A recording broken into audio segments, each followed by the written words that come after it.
प्रिय विद्यार्थियों, आज हम कक्षा 10 की प्रश्नमाला 16 जो कि पृष्ठीय क्षेत्रफल और आयतन से संबंधित है, त्रिविमीय आकृतियों के पृष्ठीय क्षेत्रफल और आयतन है इसके अंदर, इसका अध्ययन करेंगे। सर्वप्रथम 16.1 जिसमें घन और घनाभ दो आकृतियाँ हैं, तो हमें पता होना चाहिए भी घनाभ की आकृति कैसी होती है, क्या होता है घनाभ। तो माचिस की डिबिया, ईंट आपने देखी होगी, ये घनाभ के उदाहरण हैं। तो इनकी क्या विशेषता है, इसके अंदर 6 सतह होती है। कितने सरफेस होते हैं? 6 होते हैं, यानी 6 फलक होते हैं और 6 के 6 आयत जैसे होते हैं, यानी 6 आयत होते हैं उसके अंदर, 6 फलक। तो 6 फलकों से बनी हुई ये आकृति होती है जो घनाभ कहलाती है। अगर ये 6 के 6 फलक एक जैसे हो तब उस आकृति को हम क्या कह देते हैं? घन कह देते हैं। तो एक जैसे होने का मतलब यानी सबकी माप बराबर, चारों भुजाएं बराबर सबकी, तो प्रत्येक पृष्ठ एक वर्ग होता है तो वो घन होता है, और प्रत्येक पृष्ठ एक आयत होता है तो वो क्या होता है? घनाभ होता है। अब इनके हम क्षेत्रफल और आयतन के बारे में बात करेंगे। तो अगर क्षेत्रफल का अध्ययन करना है तो यानी सतह का अध्ययन करना है कि इनकी सतह, जैसे मान लो एक घनाभाकार संदूक दे दिया, उसकी पृष्ठ पर रंग करना है या उसके ऊपर कवर चढ़ाना है, तो इसका मतलब हमें क्षेत्रफल की ज़रूरत पड़ेगी, सतह की ज़रूरत पड़ेगी। तो हमें क्षेत्रफल से संबंधित फॉर्मूले पता होना चाहिए। और यदि कोई घनाभाकार टंकी के अंदर कितना पानी आएगा, उसमें कितनी हवा है, उसका आयतन ज्ञात कीजिए, तो हमें घनाभ के या घन के आयतन की आवश्यकता पड़ेगी। तो सबसे पहले हम इसके क्षेत्रफलों के फॉर्मूले देखते हैं। तो घनाभ का संपूर्ण पृष्ठीय क्षेत्रफल, तो घनाभ के अंदर मैंने बता दिया आपको 6 आयत होते हैं, 3 उनकी माप, लंबाई, चौड़ाई और ऊंचाई, 3 विमा होती है। तो एक आयत का क्षेत्रफल लंबाई चौड़ाई, दूसरे आयत का चौड़ाई ऊंचाई और तीसरे आयत का ऊंचाई इंटू लंबाई। कुल मिला के दो आयत एक जैसे होते हैं तो 12 गुणा 2 से कर दिया, यानी कुल मिला के 6 आयत बन गए। 2 गुणा लंबाई गुणा चौड़ाई, चौड़ाई गुणा ऊंचाई और ऊंचाई गुणा लंबाई, ये घनाभ का संपूर्ण पृष्ठीय क्षेत्रफल या पृष्ठीय क्षेत्रफल पूछे तो वही बात है। कमरे की चारों दीवारों का, यानी केवल छत और पेंदे को छोड़ते हुए, फर्श और छत को छोड़ते हुए देखें तो हम यहाँ लंबाई चौड़ाई को छोड़ देंगे, बचा क्या? ऊंचाई कॉमन आ गया, 2 गुणा ऊंचाई लंबाई प्लस चौड़ाई। घनाभ का विकर्ण कई बार पूछ लेता है, सवाल ऐसे पूछता है कमरे के अंदर बड़ी से बड़ी छड़ कितनी लंबाई की लिखी जा सकती है। हमें ये नहीं कहेगा घनाभ का विकर्ण ज्ञात करो, तो हमें पता होना चाहिए कि बड़ी से बड़ी लंबाई की छड़ अगर रूम में रखनी है तो वो कैसी रखी जा सकती है? उसके विकर्ण के ऊपर रखी जा सकती है। तो विकर्ण का फॉर्मूला हमें पता होना चाहिए, लंबाई स्क्वायर प्लस चौड़ाई स्क्वायर प्लस ऊंचाई स्क्वायर अंडर रूट। घनाभ का आयतन लंबाई गुणा चौड़ाई गुणा ऊंचाई। अब यही सारे के सारे फॉर्मूले घन के हैं, बस केवल इतना ही फ़र्क है, लंबाई चौड़ाई ऊंचाई वहाँ अलग अलग नहीं है। लंबाई चौड़ाई ऊंचाई तीनों की जगह हम एक ही शब्द का प्रयोग करेंगे, वो है भुजा। तो घन का संपूर्ण पृष्ठीय क्षेत्रफल लंबाई गुणा चौड़ाई है, तो इसका मतलब भुजा गुणा भुजा, भुजा स्क्वायर बन गया। भुजा स्क्वायर, कितनी भुजा स्क्वायर? 3 भुजा स्क्वायर गुणा में 2, तो कितनी भुजा स्क्वायर होगी? 6 भुजा स्क्वायर। कमरे की चारों दीवार, अगर घनाकार कमरा है तो 4 गुणा भुजा स्क्वायर। छत और पेंदा 2 वर्ग कम हो गए इसमें। घन के विकर्ण की लंबाई, अब 3 गुणा भुजा स्क्वायर वर्गमूल हो गया, भुजा आ गई तो अंडर रूट 3 गुणा भुजा। घन का आयतन भुजा की क्यूब। अब इससे संबंधित कुछ उदाहरण लेते हैं, किस प्रकार के सवाल पेपर के अंदर आपके आते हैं। तो मैं पहला ही सवाल लेता हूँ 16.1 का। एक घनाभ 12 सेमी लंबा, 9 सेमी चौड़ा और 5 सेमी ऊंचा है, इसका संपूर्ण पृष्ठीय क्षेत्रफल और आयतन ज्ञात कीजिए।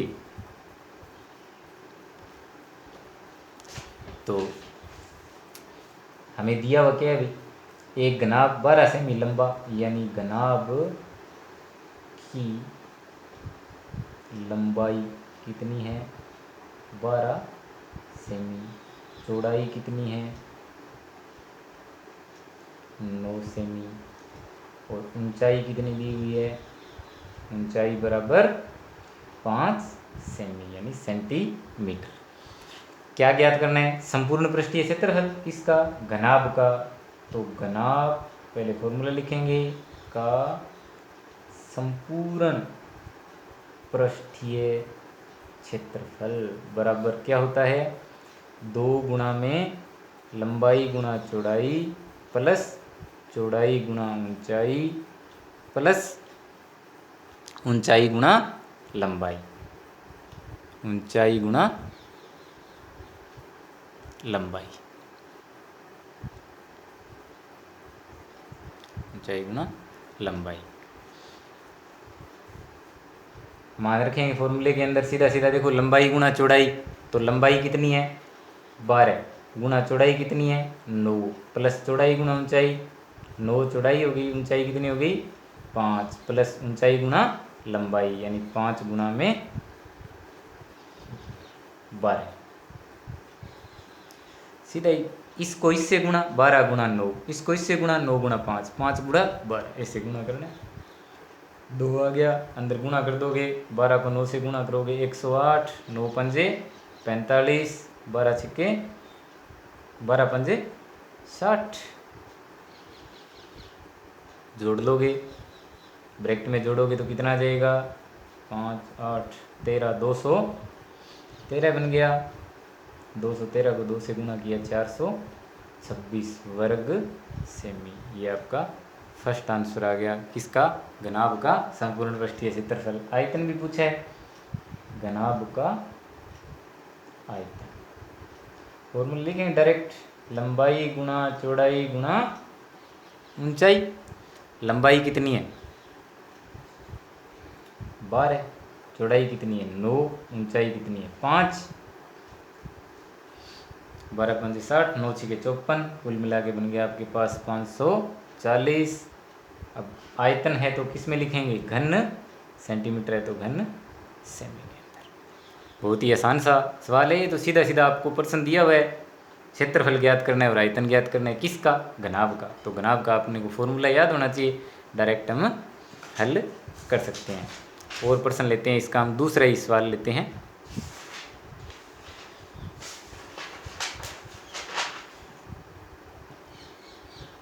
प्रश्न नंबर 2।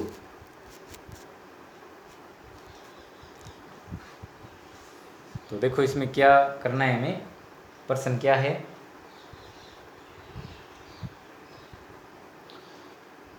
तीन घनों की भुजाएं क्रमशः 8 सेमी 6 सेमी और 1 सेमी है। 3 घनों की भुजाएं क्रमशः 8 6 और 1 सेमी, 8 सेमी 6 सेमी व 1 सेमी है। इन्हें पिघलाकर एक नया घन बनाया जाता है। इन्हें पिघलाकर एक नया घन बनाया जाता है,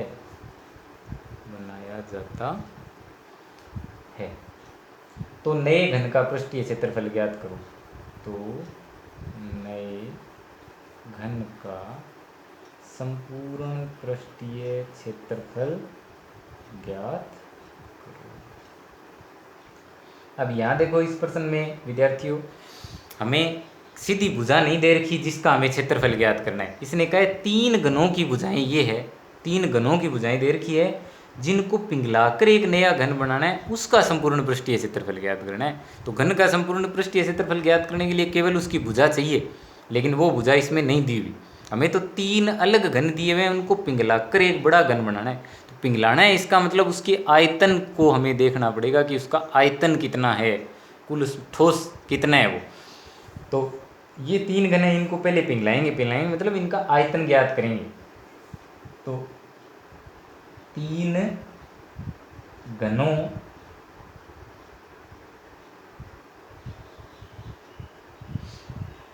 को पिघलाने से बने नए घन का आयतन। अब देखो एक घन जिसकी हमें भुजा पता हो उसका आयतन क्या होता है, उस भुजा की क्यूब, यानी 8 है तो 8 की क्यूब। फिर दूसरे घन की भुजा कितनी है 6 है, तो इसका आयतन कितना हो गया 6 की क्यूब, और प्लस 1 है तीसरे की तो 1 की क्यूब। यहाँ ब्रैकेट में आप लिख दोगे घन का आयतन, फॉर्मूला यहाँ लिखेंगे हम, घन का आयतन बराबर भुजा की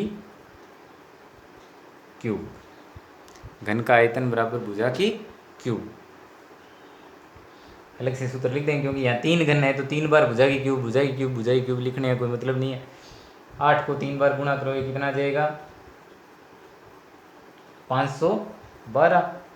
6 को गुणा करोगे कितना आ जाएगा 216, और 1 को 3 बार करोगे तो 1 एकम 1 ही आ जाएगा। तो ये बन गया आपके पास 729 घन सेमी, तीनों घनों का आयतन, तीनों घनों का कुल आयतन, यानी ये बड़े तीनों घनों को पिघलाने से बड़े नए घन का आयतन ये है। तो नए घन की भुजा कितनी आ जाएगी, नए घन का आयतन हमारे पास कितना आ गया 729। तो घन का आयतन होता क्या है, भुजा की क्यूब होता है, और ये किसके बराबर है 729 के बराबर है। तो भुजा बराबर क्या आ जाएगी, अगर वर्ग होता है तो इधर वर्गमूल होता है, यहाँ घन है तो इसका क्या करना है हमें घनमूल करना है। तो यहाँ 3 लगा देते हैं छोटा, यानी इसका हम घनमूल कर रहे हैं। तो क्या आ जाएगा इसका घनमूल, देखो इसके टुकड़े करोगे आप अभाज्य गुणनखंड तो क्या आएंगे 9 गुणा 9 गुणा 9 या 3 गुणा 3 गुणा 3 गुणा 3, 6 बार आ जाएगा। तो कुल मिला के 9 गुणा 9 गुणा 9, ये 9 का घन है, तो इसका घनमूल निकालेंगे तो कितना आ जाएगा 9 आ जाएगा। अब वो भुजा आ गई जो बड़ा घन है उसका, जिसका हमें संपूर्ण पृष्ठीय क्षेत्रफल ज्ञात करना है। तो घन का, नए घन का लिखोगे यहाँ पर, नए घन का संपूर्ण पृष्ठीय क्षेत्रफल क्या होता है, घन का संपूर्ण पृष्ठीय क्षेत्रफल 6 गुणा में भुजा की स्क्वायर, तो 6 गुणा में 9 की स्क्वायर, या एक बार और लिखो 6 गुणा 9 गुणा 9, 9 9 81, 81 को 6 से गुणा करोगे तो आपका आ जाएगा 1 6 6 और 48, तो ये आ गया 486 वर्ग सेंटीमीटर।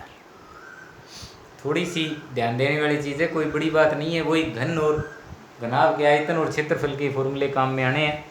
पहले इसने कहा था भी घन को पिघलाना है, तो इसका मतलब वो छोटे छोटे 3 घन थे उनका आयतन ज्ञात कर लिया हमने, उसकी भुजा ज्ञात करके हल कर दिया। आगे इसका तीसरा प्रश्न है वो आप आसानी से हल कर सकते हो।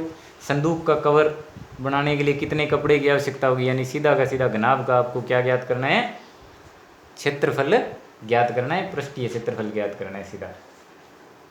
चौथा सवाल भी ऐसे ही है, एक घन का प्रत्येक पृष्ठ 100 वर्ग सेमी है, यदि आधार के समतल काट कर, चौथे की मैं थोड़ी सी हिंट बताऊंगा केवल आपको, मैं पूरा प्रश्न नहीं कराता,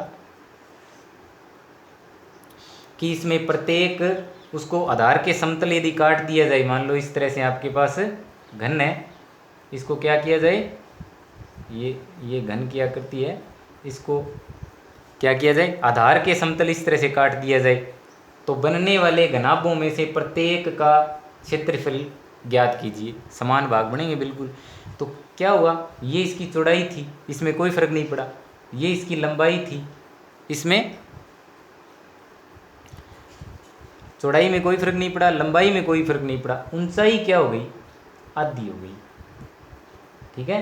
तो इसने कहा 100 वर्ग सेमी प्रत्येक पृष्ठ, तो 100 वर्ग सेमी यानी उसका एक वर्ग हो गया वो, तो वर्ग का क्षेत्रफल दिया हुआ है, भुजा गुणा भुजा 100 दिया हुआ है, तो प्रत्येक भुजा कितनी है इसकी 10 है, और ऊंचाई भी 10 थी, कटने पे कितनी बन गई है 5 बन गई। तो हमें उस घनाभ का आयतन ज्ञात करना है, आयतन नहीं सॉरी, क्या ज्ञात करना है, पृष्ठीय क्षेत्रफल ज्ञात करना है, जिसकी लंबाई चौड़ाई और ऊंचाई क्रम से क्या है, लंबाई कितनी है 10, चौड़ाई कितनी है 10 और ऊंचाई कितनी है 5। लंबाई चौड़ाई ऊंचाई तीनों निकाल ली हमने, क्योंकि इस वर्ग था, वर्ग का पृष्ठ कितना था 100 वर्ग सेमी, तो भुजा का स्क्वायर बराबर 100, तो भुजा कितनी आ गई 10, तो 10 से ये 10 से ये और 10 से ये थी, बीच में से काटने पर ये कितनी हो गई 5 हो गई। तो लंबाई 10 चौड़ाई 10 ऊंचाई 5। अब आपको क्या ज्ञात करना है, घनाभ का संपूर्ण पृष्ठीय क्षेत्रफल, वही लंबाई गुणा चौड़ाई, 2 गुणा लंबाई गुणा चौड़ाई, चौड़ाई गुणा ऊंचाई और ऊंचाई गुणा लंबाई, सूत्र लगा के हम क्या कर सकते हैं, संपूर्ण पृष्ठीय क्षेत्रफल ज्ञात कर सकते हैं।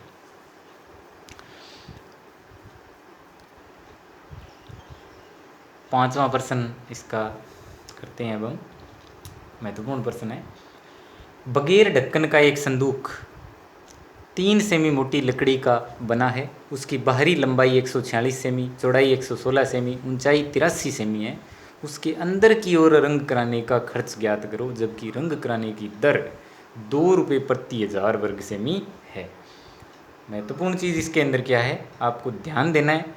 पूछा क्या है, अंदर की ओर रंग कराना है, यानी क्षेत्रफल हमें अंदर का ज्ञात करना है, जबकि माप कहाँ की दी हुई है, बाहर की दी हुई है। तो पहले हमें अंदर की माप निकालनी पड़ेगी, फिर उसमें अंदर का हम क्या करेंगे, संदूक का क्षेत्रफल ज्ञात करेंगे, और फिर जितना क्षेत्रफल आएगा उसके हिसाब से उसके रंग कराने की दर ज्ञात करेंगे। तो हल करेंगे हम इसका सीधा। तो संदूक की देखो बाहर की माप दी हुई है, हमें अंदर की माप चाहिए, तो संदूक के अंदर की लंबाई लिखेंगे हम डायरेक्ट। संदूक के अंदर की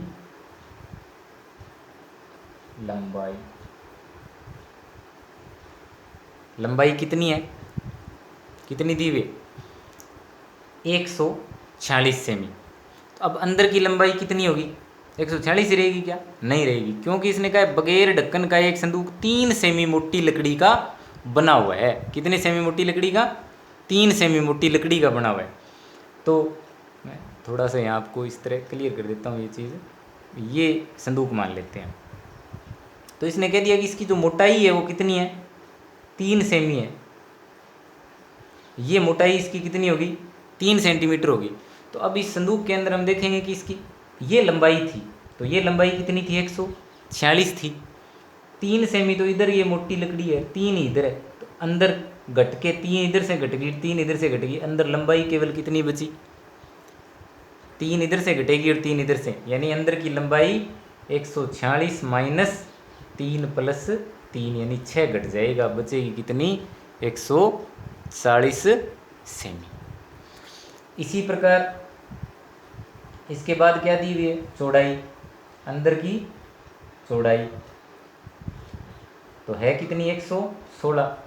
वही बात चौड़ाई से अगर देखेंगे हम, तो चौड़ाई भी 3 एक साइड से और 3 दूसरी साइड से, 3 प्लस 3 कम हो जाएगी, कितनी बची, 110 सेमी। अब देखेंगे संदूक की ऊंचाई, तो ऊंचाई चूंकि क्या है कि संदूक के ढक्कन है ही नहीं, संदूक के क्या है, यहाँ से अब देखो दोबारा इसको, इस तरह का है संदूक जिसके ढक्कन नहीं है, तो ऊंचाई मापेंगे तो बाहर की ऊंचाई है, उसमें से केवल ये 3 ही कम होगी, क्योंकि ऊपर तो फिर कुछ है ही नहीं इसके। कितनी कम होगी, केवल 3 ही कम होगी। तो कुल मिला के ऊंचाई कितनी आ जाएगी, 83 जो दी हुई है उसमें से 3 घट के कितनी आ जाएगी, 80 सेंटीमीटर। तो संदूक के अंदर की माप हमने ज्ञात कर ली।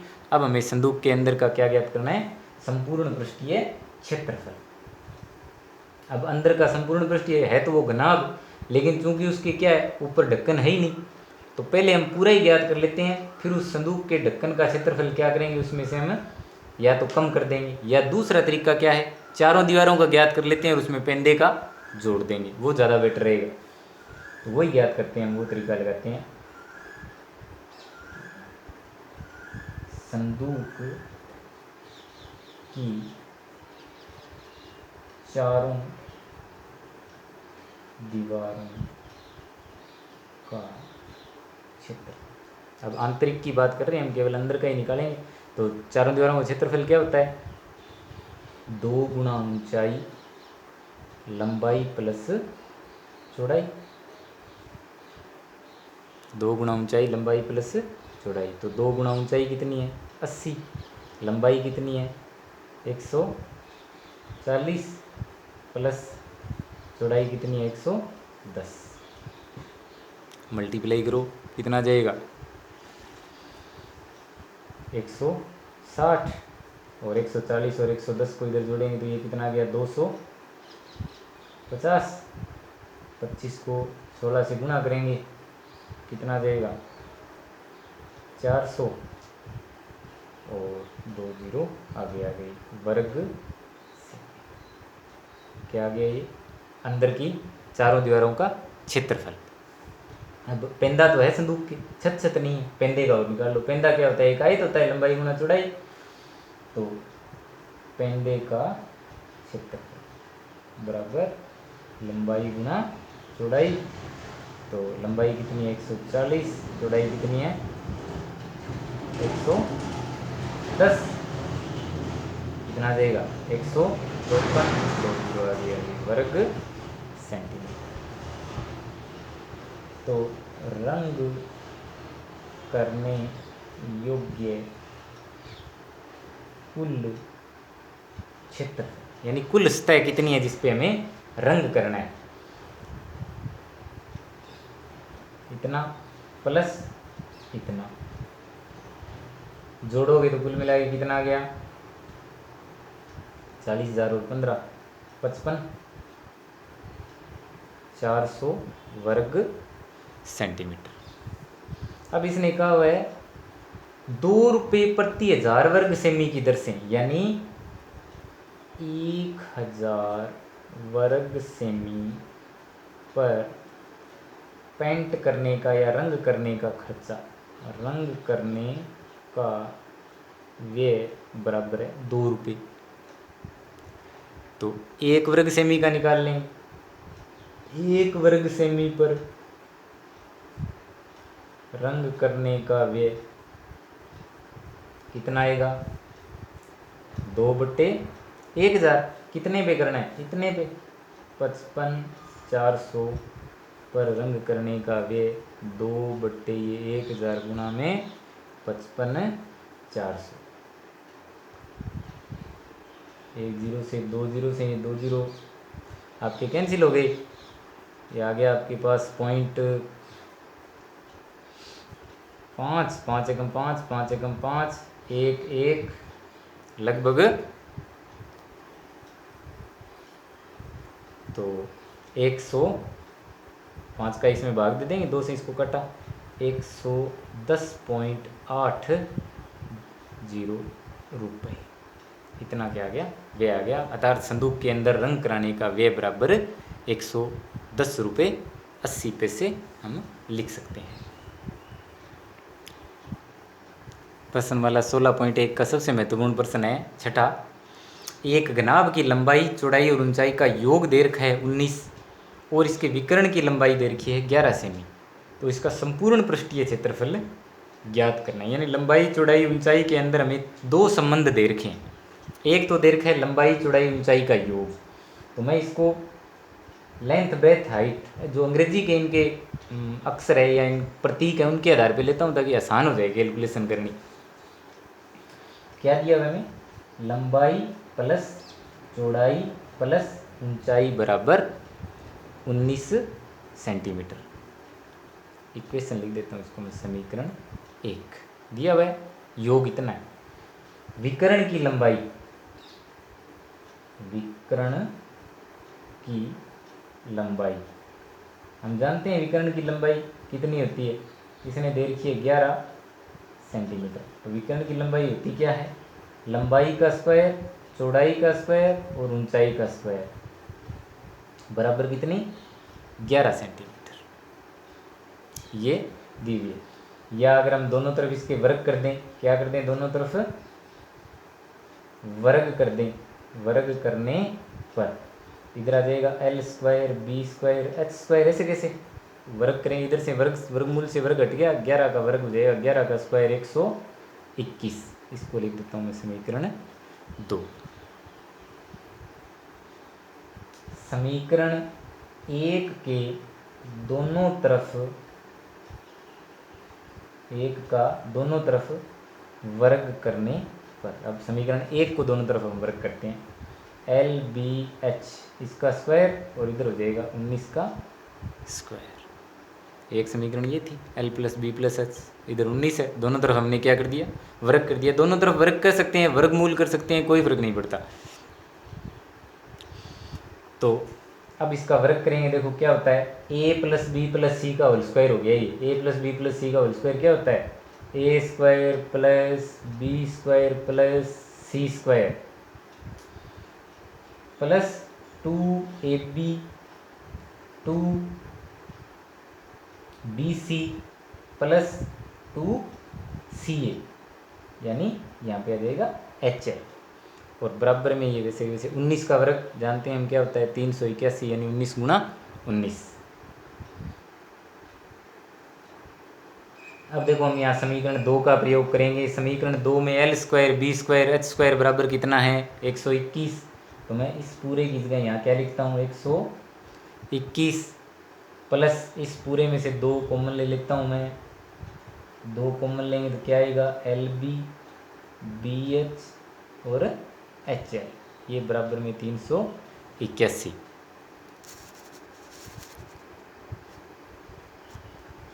तो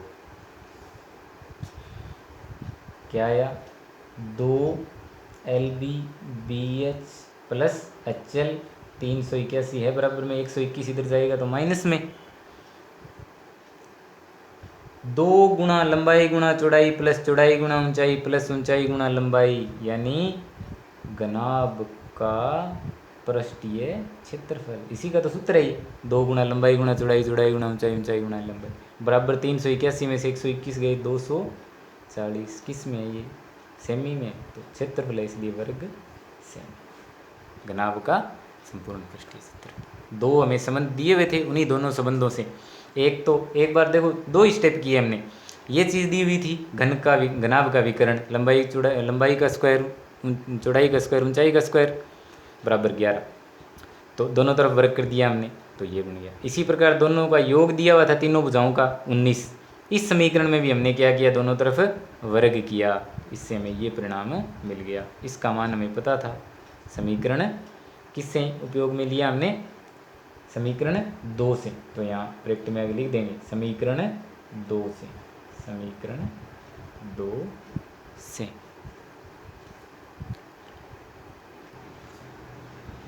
छठा प्रश्न हमने हल कर लिया। इसके बाद 7वां 8वां 9वां 10वां और 11वां छोटे छोटे प्रश्न हैं जो मैं समझता हूँ विद्यार्थी अपने आप कर सकते हैं।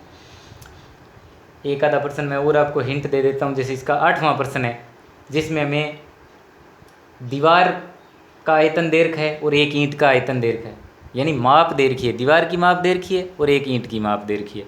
तो हम दीवार का आयतन ज्ञात कर सकते हैं और एक ईंट का आयतन ज्ञात कर सकते हैं। दीवार के आयतन में, दीवार का आयतन यानी लंबाई गुणा चौड़ाई गुणा ऊंचाई, ईंट का आयतन भी लंबाई गुणा चौड़ाई गुणा ऊंचाई, जो इसमें दी हुई है माप। भाग देने पर दीवार के आयतन में एक ईंट के आयतन का भाग देने पर हमारे पास ईंटों की संख्या आ जाएगी। इसी तरह इसका 9वां प्रश्न है जो मैंने आपको पहले ही बता दिया। भी इसने पूछा है कि कमरे में अधिक से अधिक लंबाई की कितनी लंबाई की छड़ रखी जा सकती है। तो केवल आपको लंबाई चौड़ाई ऊंचाई तीनों दे रखी है, क्या करना है, घनाभ के विकर्ण का सूत्र लगाना है और सीधे सीधा मान रखना है, हल हो जाएगा। इस तरह से आसानी से आप कर सकते हो। फिर भी कोई प्रश्न अगर नहीं आए तो मेरे को आप कमेंट बॉक्स में प्रश्न संख्या लिख देना, मैं आपको उसका हल बता दूंगा। एक प्रश्न और, इसका अंतिम प्रश्न जो 12वां है, मैं और आपको सोल्व करवा देता हूँ। जिसमें दिया हुआ एक घनाभ की लंबाई चौड़ाई ऊंचाई का अनुपात 5:3:2 है। इसका संपूर्ण पृष्ठीय क्षेत्रफल भी हमें दे रखा है और इसकी कोरों की माप यानी भुजाएं हमें ज्ञात करनी है। तो हमें भुजाएं न दे के भुजाओं का अनुपात दिया हुआ है, तो हम मान लेंगे कि माना इसकी भुजाएं क्या है, माना भुजाएं या कोरों की माप है वो क्या है, क्रमशः 5x 3x व 2x है, यानी इसी की गुणक होगी 5 3 व 2 की, तो ये होगी। तो अब घनाभ का संपूर्ण पृष्ठीय क्षेत्रफल प्रश्नानुसार में दे ही रखा है इसमें कि 558 वर्ग सेमी, ये है। जबकि अब हम निकालेंगे घनाभ का संपूर्ण पृष्ठीय क्षेत्रफल। हम जानते हैं क्या होता है, 2 गुणा लंबाई गुणा चौड़ाई यानी 5x गुणा 3x प्लस चौड़ाई गुणा ऊंचाई यानी 3x गुणा 2x प्लस ऊंचाई गुणा लंबाई 2x गुणा 5x, ये बराबर में किसके 558। सूत्र अगर लिखना चाहो तो आप अलग से ब्रैकेट में यहाँ लिख दोगे, 2 गुणा, अब अंदर गुणा कर लो, 5 तिये 15x स्क्वायर, 3 दूनी 6x स्क्वायर प्लस 5 दूनी 10, x का x से करेंगे x स्क्वायर, ये 5 5 8। देखो ये 2 पूरे के गुणा में है तो बराबर में जाएगा, तो ये 15x square plus 6x square plus 10x square, ये बराबर में जाएगा तो पूरा इसके भाग में चला जाएगा। गुणा में संख्या बराबर में जाएगी, भाग में जाएगी। इनको जोड़ लो, 15 और 6 21 और 10 31, इधर हो गया 31 एक्स स्क्वायर, इधर 2 का इसमें भाग देंगे, कितना जाएगा 279। तो एक्स स्क्वायर बराबर 279 बटे में आ गया 31, 31 कहाँ तक जाएगा 9 तक जाएगा, 31 में 279, 9 आ गया, एक्स स्क्वायर का मान 9 आ गया। अब दोनों तरफ क्या करेंगे, वर्ग मूल कर देंगे, तो वर्ग मूल करने पर इधर x और इधर 3, 9 का वर्गमूल 3 आ गया। अब कोर क्या है, घनाभ की कोरों की माप, कोर यानी भुजाओं, घनाभ की कोरों की माप क्रमशः लंबाई चौड़ाई ऊंचाई क्रम से हो जाएगी। 5 गुणा में x कितना आ गया 3, 15 सेमी, इसको लंबाई कह देंगे हम, चौड़ाई 3 गुणा में 3 9 सेमी, और ऊंचाई 2x है, यानी 2 गुणा में 3 कितनी आ जाएगी 6 सेंटीमीटर। धन्यवाद।